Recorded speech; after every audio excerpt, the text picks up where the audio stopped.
Again, it's a pleasure to welcome you all back to this place where many of you got married. For those of you who are local, that's who the others are. But it is always a joy each year to celebrate this Mass, which has become somewhat of a tradition. You know, 2 weeks ago we heard a gospel, the Beatitudes from Matthew. And last week we heard about lighting a lamp and keeping it on a lampstand for all the world to see. Both beautiful gospels, and both gospels we hear at wedding celebrations. Of course, what the church gave us for this week is do not commit adultery. I guess fitting, but not really where we'd want to go. I was thinking in preparation for this about marriage and family life, and of course, my principal example was my own parents. And there are so many times I think about them raising 7 children, having given birth to 8, but raising 7 to adulthood, and what it meant for them. My mom was from a fairly big family, 6 children, very small apartment, 2-bedroom apartment, barely making it. My dad came from a much better off family, and he was an only child. He was a school teacher, but he just never understood what it was to have all these brothers and sisters. I'll never forget one day, for about the 6th or 7th day in a row, my brother Brian spilled milk at the dinner table. And my dad got very upset. And he pounded the table. And my mother looked at him and said, "And what exactly is that supposed to do?"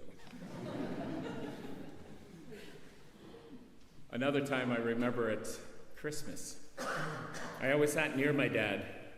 And with all those people in the house, 9 people plus girlfriends and boyfriends and fiancés, there were a lot of presents under the tree. But by the time you divide it by 9 or really 11 or 12, it was a much smaller pile. So this winter wonderland went down to a shirt, a jumper, a pair of slacks or trousers that matched the shirt and the jumper, color-coordinated socks, and a few other little things. And I was sitting there looking, I'm sure somewhat forlornly, at this little pile. And I look up, my dad's staring at me. And I said, "What?" He goes, "What are you thinking?" Like, oh, I can't say that. I'm judging my Christmas. Not at Christmas. Not at the gift giving. And I said, "Nothing, no." He goes, no, tell me. And I said, "No." He goes, "Tell me what you're thinking." And I said, "Well, I'm not unappreciative. But it was just when you see that big pile, and I'm very thankful, but when you see the little pile that I get, it just kind of hit me." And I look at him feeling sheepish, and he says, "Tell me about it. When I was a kid, they were all mine." Then I looked at his little dad pile. We all got Mom really good gifts. And Dad got something. You know, from that place in Dunn's that are the dad gifts, right near the checkout counter when you haven't found anything real. But I also remember how they worked together as a team, always. And if you wanted to get away with something, and you go to Dad and say, "Can I do this?" He'd say, "Ask your mother." Or when he knew you had already asked your mother, "What did your mother say?" But there is something about married life, especially when children come, but even just as a couple grows together, where they begin to think with the same thoughts, react with the same reactions, when they understand each other a little bit more fully, and begin to act in ways that are better for the other person, sometimes without the other person even knowing it. What we hear Jesus saying today, besides the quite stark line about adultery and killing, is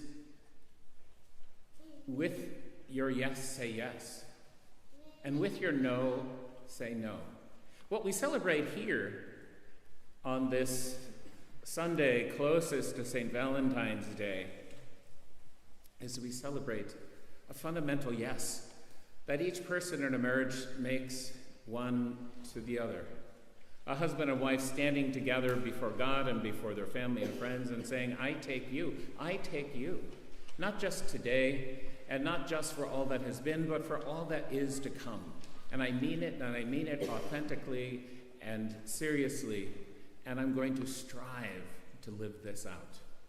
And the challenge of the sacrament of matrimony, the challenge of marriage is you don't do it alone, you do it with someone else. You do it with somebody else's feelings and issues and whims and foibles.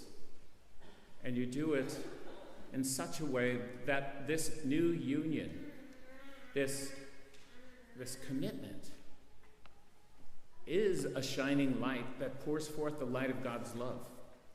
In the way that a married couple learns to care for and cherish and challenge and love and forgive one another, we see a living icon of God's love for all of us. And it's not just airy-fairy. What we hear from Ecclesiasticus today is something we should take seriously. If you wish, you can keep the commandments.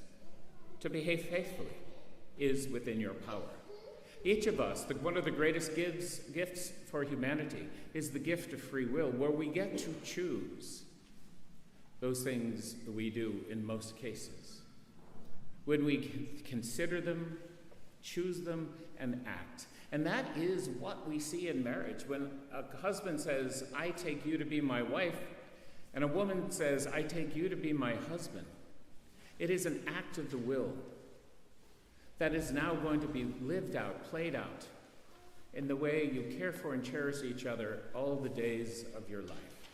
And that is what we celebrate today.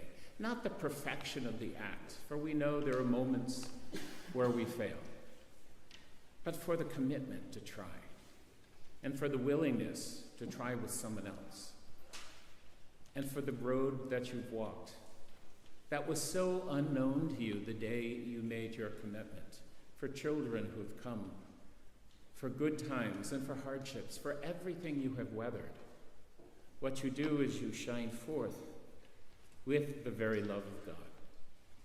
And for that, we thank you, and we celebrate you. And we continue to say yes to the commitment you've made, just as your yes continues to resound in your lives and the lives of your children and your family and your friends.